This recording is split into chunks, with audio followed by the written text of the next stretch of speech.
am your host, the Film Doctor. And the film surgeon. Welcome back to the attic, ladies, gentlemen, boys, girls, people of all races, genders, creeds, contents. We welcome Pronouns. you all. Pronouns, yes, all pronouns. We welcome you all to another exciting episode of Filming.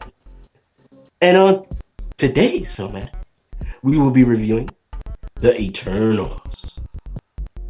Only in theaters, ladies and gentlemen. So let's jump right into our film review.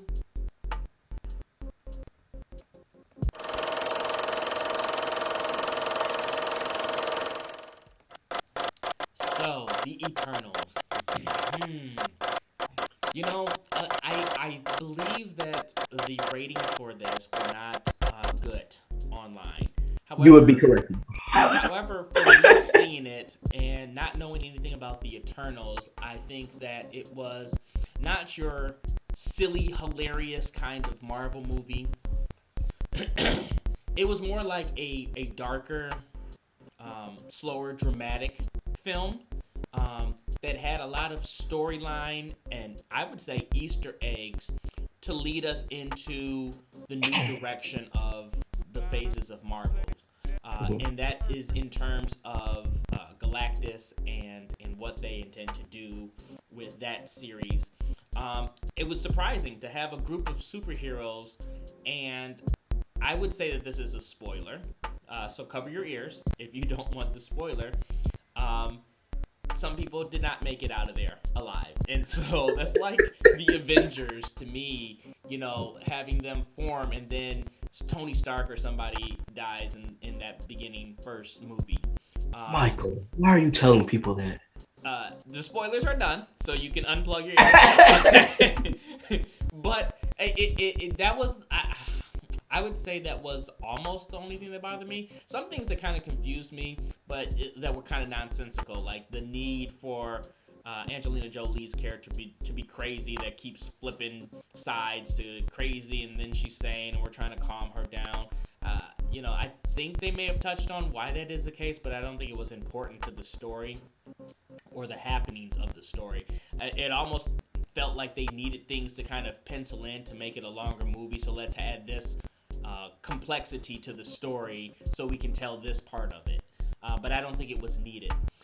The action and cinematography, it was okay. It definitely was. It wasn't cheesy or something that I was like thrown off by. It was the typical high budget Marvel kind of special effects. The music, it was okay. The acting, it was okay. Nothing super great that stood out to me, but nothing super bad to where I feel like it should be given a low rating.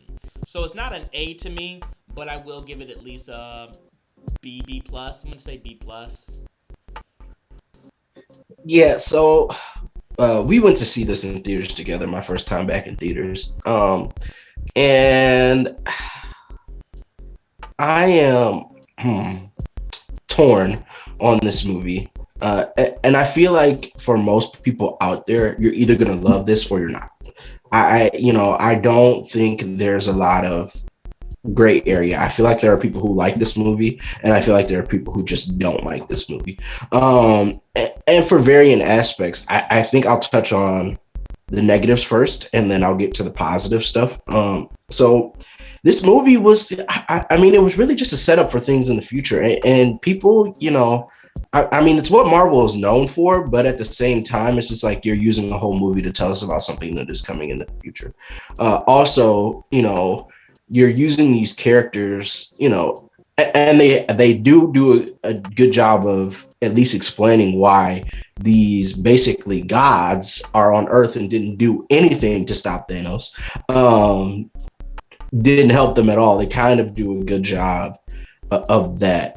But yeah, it's just a setup for things that are coming. I mean, I enjoyed the Easter eggs that were in there. They kind of briefly they showed Galactus so fast that if you were not paying attention, you would not have caught it. Like they put him on the screen and we're like, we're out of here.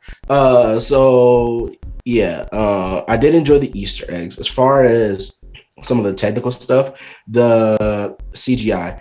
I will say I was impressed by some of the CGI, and I think we're going to, especially with the whole celestial things, kind of push the bounds of that. One scene that just kind of sticks in my head CGI wise is when the celestial is coming out of something, and they have the figure of him like doing it, and I thought that was pretty cool. I thought they did a pretty good job of that. And it takes time to do those things, so you got to give them their credit when they do something good. CGI is not easy, and doing something like that isn't easy either. So definitely want to give them credit for that. The story, excuse me, the story, generic. It's generic. It's a generic, basic Hollywood story. You know, the twist they tried to give us, you know, I just I just wasn't impressed. Is it okay? Here's the thing that I want to address. Is it terrible? No. Is this like a D or an F or even a C? No, it is not. This is still a good movie that you can enjoy with your family, your friends. You can go see it with whoever you want to see it with. But there are drawbacks. Like, you know, there are things that don't make it perfect. You know, just the story being generic. The acting, I mean, it was good in spots, not good in spots. You know, there are some people that I appreciated. There are some people that I didn't appreciate. So, you know, overall, well, let me get my acting shout outs before I get my grade. I liked Brian Tyree and his kind of dry humor in there. That was a good mix instead of him just being the flat out comical relief. I did appreciate that. Druig, I can't remember the actor's name. I did like him. I did like him a lot. And I like Sprite. Icarus is kind of he's playing a bad Superman. I mean, I can't give you credit for something that's just like it's been done before. So I just, you know, my grade for this is going to be a solid B. I can't go B plus with you, Michael. So this is a solid B. Like I said, I think it's something that people can enjoy with your family and friends if you go see it in theaters. And, you know, there are going to be some people who disagree. I think this is controversial for one way or another. And another part of it is, before I turn it back over to you, is like kind of the diversity issues and kind of the pigeonholing of things in the movie, I'll say. That some people will feel like don't need to be there. And, you know, I get representation and all that other stuff, but when it's forced, it makes it hard. When it's not forced, it makes it easy. You know, I don't have a problem with it being there, but do better writing with it then, you know, make it something better. So that's all I'll say. It's going to be controversial no matter what, but let us know what you think in the comments. Well, I say B plus just because that's the range. You know, I lean more towards B plus because I feel like there's little things that they could do to make it inside of that A range. You could step up the music. You could step up the acting a little bit. You could step up just a little bit in each category would get it to an A minus. Not an A, not an A plus, but just, you know, if they stepped it up a little bit, it was worth getting up to that A bracket. Yeah. So that's the reason why I leaned more towards B plus. And in terms of forced sexuality was inside of this, and I just hate when it's crammed down. If it's not necessary for the characters or the involvement, I know that you want to reach out to all different kinds of audiences or show that things are evolving and changing inside of the world. So let's also put that evolution inside of the film. That's fine, but the forced sexuality, I don't think it was needed. But it doesn't bother me that it was there. No. No, it wasn't. It just wasn't necessary. If it's something that's necessary that helps advance the story, perfect, fine. If it's not, then, you know, why are we doing it? You know, like it's that whole thing. Like even before that, they could have been, you know, together and not. We didn't need all of that other stuff. Like, you know, it was too much. Yeah. I'll just say that it was too much. It was forced. I don't care that it was there.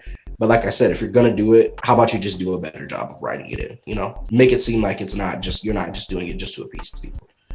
Yeah, and you know, for them to be those individuals that could have easily stepped in and helped beat Thanos, they weren't as powerful as you would think. It's just like, bro, several of you guys got fucked up, and several of you guys didn't make it out alive. And like, I thought you guys were supposed to be this deal, like.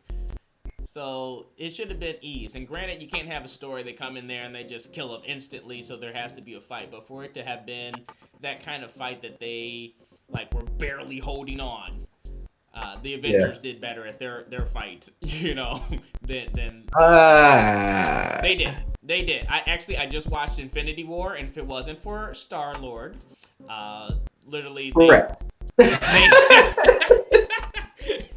They held up a lot better. And if Thor had aimed for the head.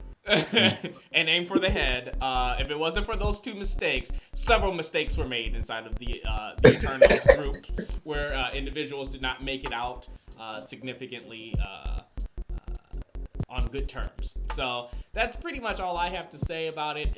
I definitely say check it out. We say check it out. It's not as bad as the critics. That's kind of the good thing that you guys have when you tune in here to Film Addicts, because you get a legitimate review from people that love movies. That for me, who went to school and has a film major, and for a man who watches a lot of film and is knowledgeable inside of that aspect. So I think that we all bring to the table something that's different than critics who are just kind of judging the movie in their eyes and harshly judging it, if that. So I just want to thank everybody for tuning in. We are approaching episode 100 here on the HR version. So I want to thank everybody for tuning in and joining us here. Please thank you for liking and commenting and subscribing. 100th episode is going to be something special. I think that is a monumental moment here, and we are definitely the HR has a lot of plans for us. They're like, oh yeah, well maybe we're only gonna do Disney movies and all, you know, we're supported. We're supported. We back them all up. But yeah. So episode 100. I want everybody to tune in because it is going to be something special. I cannot stress that enough. So thanks again. Please don't forget to like, comment, and subscribe. Hit that bell, do all that jazz, and let us know what you guys think about the movie, the episode, and everything else. And as always, thanks for joining us, and tune in next time for another exciting episode of Film Addicts.